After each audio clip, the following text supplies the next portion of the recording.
This is our beautiful planet. Even though it seems so peaceful now, but typhoon, volcanoes, and earthquakes are a constant challenge. In 2019, a brand new virus failed and caused a major crisis for humans.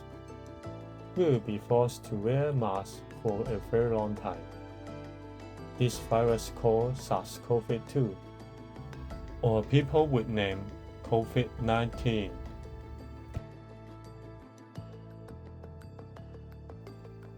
In this video, I will describe how COVID-19 to infect our human bodies.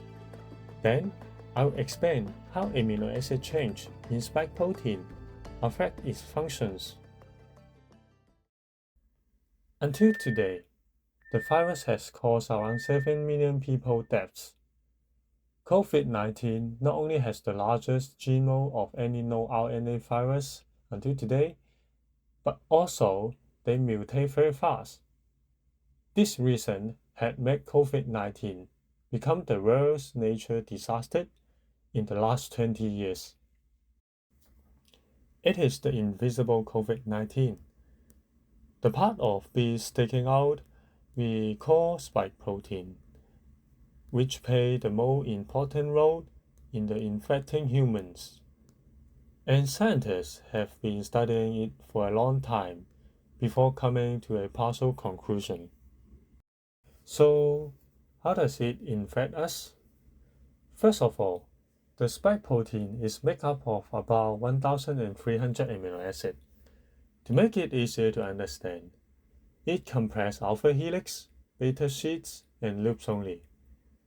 The spike protein on the top of nearest will interact with the cell surface receptor on the whole cell. After that, it will inject the viral genes into the human body to carry out the infection progress. In addition, the spike protein are divided into S1 and S2 part, which are composed of a different number of amino acids. S1 being the most important part for the human infection. In order to understand the progress and the principle of infections, scientists focus on the RBD part of S1.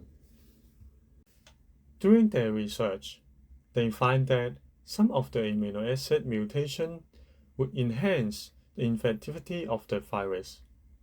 In the following example, the red color label showed that would increase the infectivity, while the blue color would reduce the protection efficiency of the vaccine.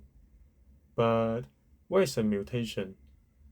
Take N501Y as an example, which means the number of 501 amino acid will be changed from the N asparagine to Y, tyrosine, which is a good opportunity to increase the transmission power of the virus, because Y amino acid will create a new benzene ring, which produces a new pi-pi interaction between ACE2 and the spike protein. Let's take another example. Scientists have confirmed that on the mutation of T478K, the new amino acid will form a new hydrogen bond with N4H7, resulting in two new hydrogen bonds with ACU2 formation. This understanding makes it easier for us to make a vaccine. However, the Omicron mutation is in more than 13 different locations. It is an impossible mission to produce a vaccine quickly by using our own method because it mutates too fast. So, how do we fight with this virus? And how to make the vaccine we are using now? Let the time go back to 2023 of October.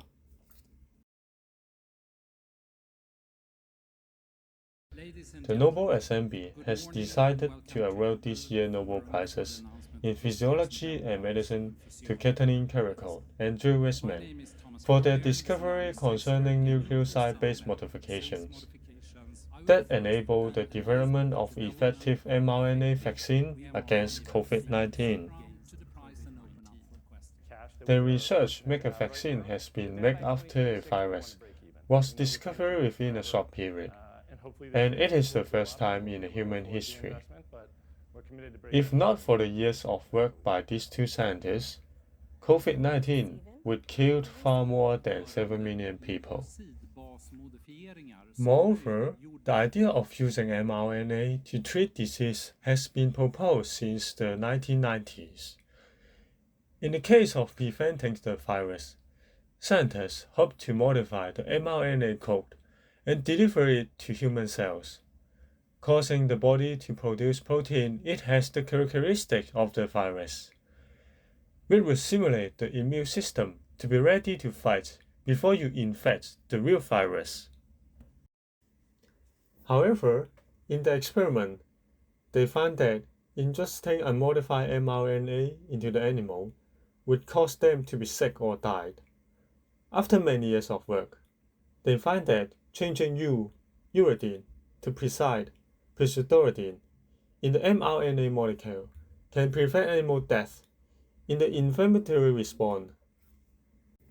Their research will be the important groundwork for the rapid production of a new vaccine.